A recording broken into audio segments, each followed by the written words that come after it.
If you're still running an i7-3770 in 2026, you don't necessarily need to throw the whole PC away. A cheap GPU upgrade can still turn this old platform into a surprisingly capable gaming PC. But there's a problem. Buy something too weak, and you're leaving performance on the table. Buy something too powerful, and your old Ivy Bridge CPU becomes the bottleneck. So today, let's find the GPUs that actually make sense with the i7-3770 in 2026. First, we need to understand what we're working with. The i7-3770 is a third-generation Ivy Bridge processor from 2012. It's a 4-core, 8-thread CPU with PCIe 3.0 support. That's still enough for gaming, but modern games are much more demanding on the CPU than they were back then. So we're looking for a GPU that gives us a good balance, not the most powerful GPU we can physically install. The GPU that actually makes sense for this platform. Let's start at the cheap end. The GTX 1650. You can find these relatively cheaply on the used market, and most versions only draw around 75 watts. That makes it a great option for older pre-built systems with weak power supplies. But there's a catch. Only 4 GB of VRAM. For older and lighter games, that's fine. For modern AAA games, 4 GB can become a serious limitation. So I'd only choose the 1650 if your budget or power supply is really tight. Now we're getting somewhere. The GTX 1660 Super is one of the cards I'd actually consider for an i7-3770. You get 6 GB of GDDR6, much better performance than the 1650, and relatively reasonable power consumption.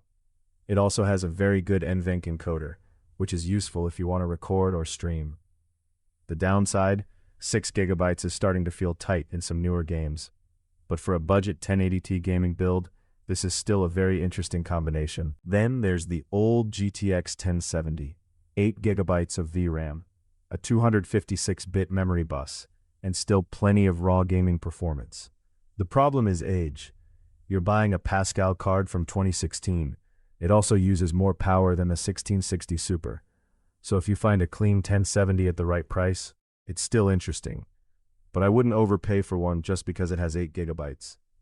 The GTX 1080 is where things get interesting. 8 GB of VRAM, a 256-bit bus, and considerably more raw performance than the cards we've looked at so far. But now we're pushing the i7-3770 harder.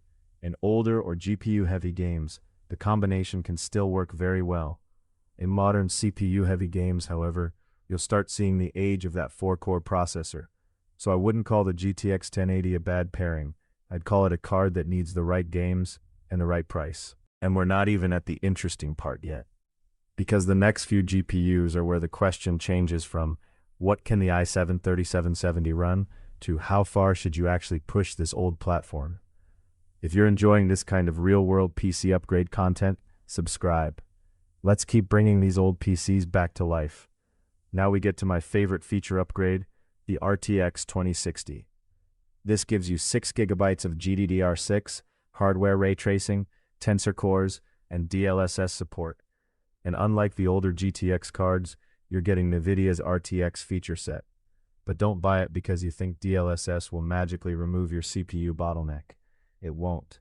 The i7-3770 can still be the limiting factor. The reason I like the 2060 is that you're getting a much more modern GPU feature set without going completely overboard. Then we have the RTX 3050, 8 GB. 8 GB sounds great. You get DLSS and newer Ampere architecture. But here's the problem. Used prices matter. If the 3050 costs significantly more than an RTX 2060, the value proposition becomes difficult. You're not automatically getting more gaming performance just because the number is newer. So I'd only consider the 3050 if you find a genuinely good deal. And then we have the RX 6600. This is probably the most interesting card on this entire list. 8 GB of VRAM, modern RDNA 2 architecture, low power consumption for its performance, and excellent rasterization performance. The problem isn't the RX 6600. The problem is the i7-3770.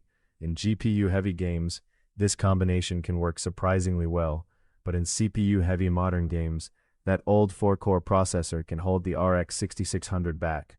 So if you're planning to upgrade your CPU, motherboard, and RAM later, the RX 6600 becomes even more attractive. You can move the GPU into the new system. So what GPU should you actually buy? If your power supply is weak and your budget is extremely tight, GTX 1650. If you want a cheap 1080p gaming upgrade, GTX 1660 Super. If you find a good deal on an older card, GTX 1070 or GTX 1080. If you want modern NVIDIA features, RTX 2060. And if you want the strongest GPU here, and you're planning a platform upgrade later, RX 6600. But there's one thing I would not do. I wouldn't spend serious money trying to turn the i7-3770 into a modern gaming platform. At some point, the smartest GPU upgrade is actually saving that money for a new CPU, motherboard, and RAM.